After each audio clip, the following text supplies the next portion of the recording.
So we did push the big hate campaign, big 666 serial killer frame fix assassination, out into the public domain by again marking up the hardcore in Diss with 18 black seds. And again we used the segs. I went to Africa because the sword was out. Genocide on the horizon. Jaffa and his Yardie gang threatening to burn my mother alive in a car the next time they saw us. 17 nuns hacked to death by 50 youths with machetes in a children's home, not that far from my mum's children's home. Not one person who we marked would press charges for criminal damage and face me in court with the press there, with the Diss Express there. Back up any of their monster lies, death threats, phone calls day and night, written death threats. Full of monster lies, cutting brake pipes, loosening wheel nuts that nearly got me killed. I did lose a wheel at Falburn at 40 miles an hour, a fully loaded milk float. Almost put me into the path of a lorry coming the other way at 50 miles an hour, so that would have been a 90 mile an impact, head-on collision I wouldn't have walked away from. And again, I did get in the Diss Express. Everyone was asking why there were 18 black Zeds in Diss. And again, 2 tins of aerosol, and it cost us £5.40. And I never had £21,000 to clear my name, not suing anyone, never about money. Truth first is a big monster lie, so I was arrested for criminal damage, i.e. a bit of graffiti, taken to Diss police station, but no interview was ever taken place, no paper trail. I did have a folder with me that Rowland's solicitors, Mr. Rowlands, who later became a judge, had seen, along with other people, full of monster, mad monster, serial killer, paedophile, rapist, ripper, black wizard, terrorist, Diss shooter lies. Mr. Rowlands said, "Johnny, you've got a very good case of character assassination, his words, not mine. And we'd be glad to represent you, but unfortunately you don't qualify for legal aid. And you'd be looking at least £21,000, and that'd be double or triple that now." So 2 tins of aerosol, and we pushed it right out into the public domain.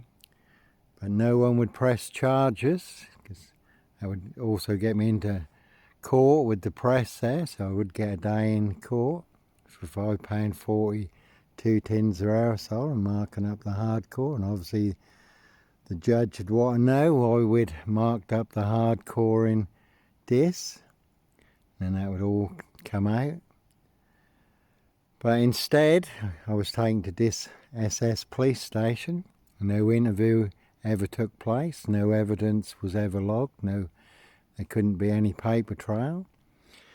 I was denied a phone call, denied a solicitor of my choice, Simon Nichols from Belmore Solicitors, Norwich. And I was also told that no duty solicitor was available.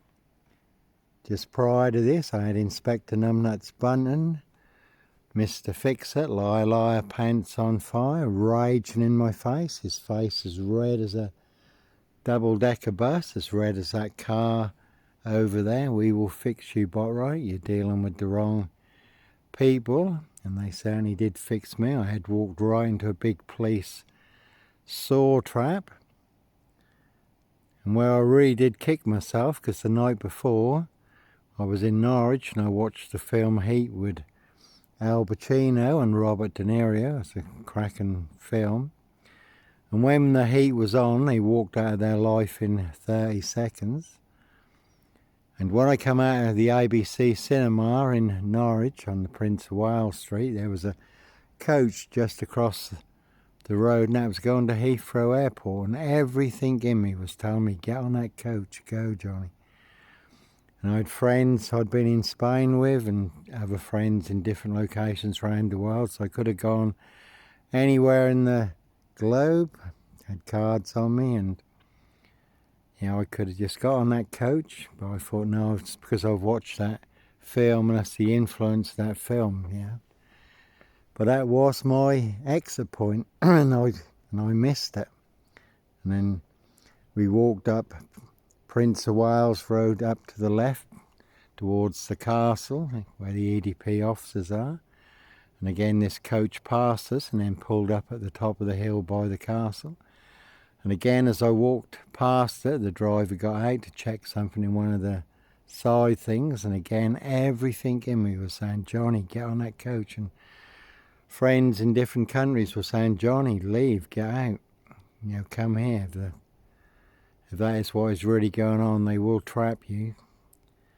And again I just ignored it and walked past it, and then the next day I walked right into a big police saw trap, and I'm sent to maximum security, solitary confinement, forced drugged, 5 lots of drugs, 3 lots of drugs, and then another 2 lots of drugs to counteract all the side effects from the 3 lots of drugs, solitary confinement, again maximum security, for a bit of graffiti in Diss, again marking up the hardcore, and a big Black Panther serial killer frame fix assassination. And more bogus diagnosis put on me than on any serial killer, paedophile, rapist, ripper, black wizard, terrorist, shooter, mass murderer. You can mention past or present, for 18 black heads in spray paint in Diss Norfolk UK. Little socks there. And again, no Black Cat copycat, Black Cat of Burston, Son of Sam, Black Panther, serial killer here, Africa, Diss, Norwich and Sandringham. And they absolutely drugged me up to my eyeballs, and my heart was beating at twice the normal rate, my body was going into spasms, and I thought they were going to try and stop my heart. And then put on their minority report, Johnny Botwright died of natural causes. He had a heart attack, because again my heart was beating at twice the normal rate, and my body was going into spasm from 5 lots of forced drugs. And to walk from here to that post, that would take you probably about 3 minutes to shuffle there, and you'd sit and dribble. And you were interviewed in this condition also. Anything you said they would completely twist and use against you. And it wasn't the doctors or the nurses that raised the alarm, that was the dinner ladies, so they had to stop, and then I was able to escape. So at the beginning of a black box serial killer frame fix assassination was totally illegal. Diss SS Police, Inspector Numbnuts Bunton, Mr. Fixer, liar, liar, pants on fire. They broke every Home Office guideline for a person under arrest. They fabricated evidence. They made the evidence disappear when I was made to disappear. The folder with the 27 written death threats full of monster lies was also made to disappear.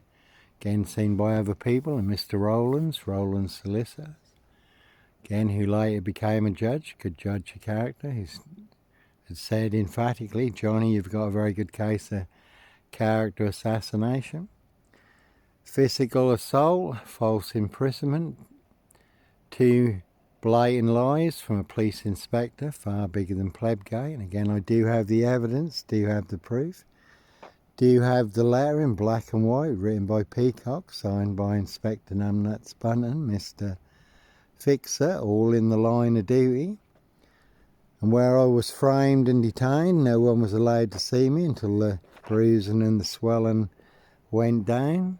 On my police report, 4 officers charged into the cell at 16:15. I was in a cell at this police station for over 6 hours, not even a cup of water, and 4 police officers charged into the cell, wanted a piece of me, and on my police report they entered the cell at 16:15, left the cell at 16:30, 15 minutes free for all. So they buried me alive down the longest, deepest, darkest, blackest hole where all the monsters are, but no monster here. But because the dinner ladies raised the alarm, because they were absolutely drugging me to the eyeballs with 5 lots of different